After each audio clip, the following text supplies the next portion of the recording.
I don't want anybody to think that I'm uploading these videos promoting cheating, because cheating is an easy way to get an F if you get caught.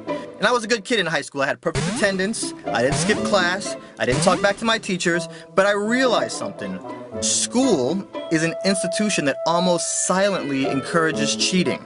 We gotta wake up at 5 or 6 o'clock in the morning, we gotta wait on the corner for the bus, you get to school, and when you finally come out of zombie mode, there's distractions around every corner. Have you seen what these girls are wearing to school nowadays? And they're literally maturing right in front of your eyes. You'll be sitting in class, and then buttons on Chrissy's blouse are popping off.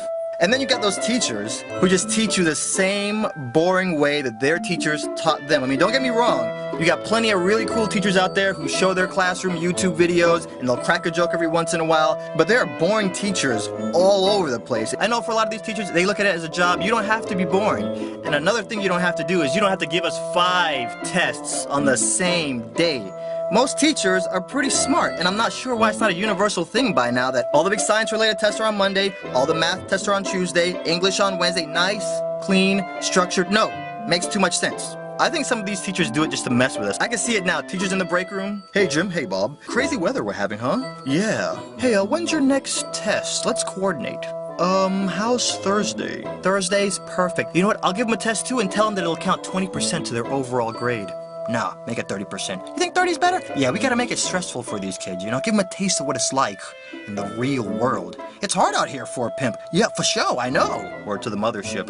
You know what? And on Friday, I'll give them a take-home test, and none of the answers are gonna be in the textbooks. That'll totally ruin their weekend. Jim, yeah, you're a genius.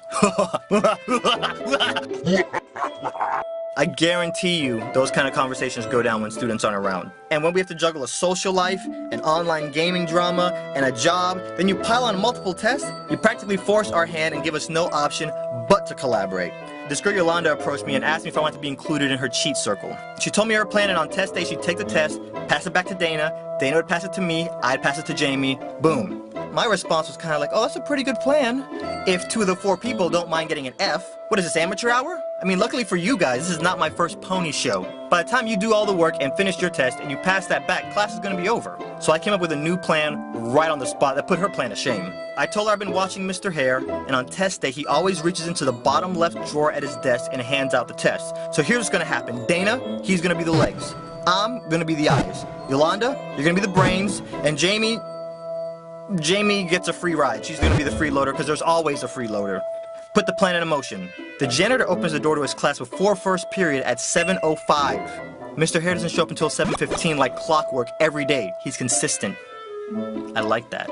Day of the test, it's go time. 7:05, janitor opens the door, me and Dana walk up. A few kids walk in and sit down. Like, we weren't expecting kids to be anxious to get into the class, so there were eyewitnesses. But we don't abort, because we're fearless like that. Dana walks in, heads for the desk. None of the kids notice him. He opens the bottom drawer. I'm posted up, looking out for Mr. Hare by the door. Ninja blood, all up on deck. On the lookout. If there's trouble, I knock 1 time and dip. Risk level, medium.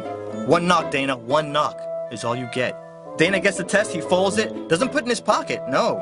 He puts them in his underwear. It makes it more dramatic that way. And plus, if an administrator catches us, they're not going to check his no-no zone. They're going to check his pockets and his book bag.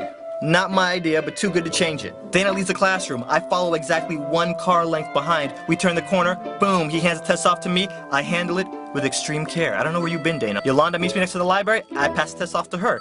Yolanda, if you're watching this, I'm sorry for never telling you where Dana stashed the test. I really didn't want you to have to find out like this, but I couldn't jeopardize the mission. Yolanda takes the test, and in first period, she does all the work on a separate piece of paper and then destroys the original. Algebra 2 is 3rd period. We get to class, it's test time. Yolanda pulls out her loose leaf and copies it down. She's done in 5 minutes. Holla at a player, Guinness Books. Passes it to Dana. Dana copies. Passes it to me. I copy. Passes it to Jamie. Boom! We are so ninja mode right now. It hurts to be this good looking. And we all get A's. Except for me. I get a B. I take 1 for the team. Next test day comes along. Guess where I'm at 7:06 a.m., player? Posted up on the wall like a boss. What I start doing, too, is talking to random friends as they pass, because, you know, I don't want to look too suspicioso. I'm standing there by myself. Get the test from Dana. HB toss left to Yolanda. Come test time, Mr. Hare has a surprise for us now. He wants us to show all of our work. Now, Yolanda put all the work on the paper, but it's cool. I don't want to be too cookie cutter. So, you know, I sprinkle a little Sudoku graphic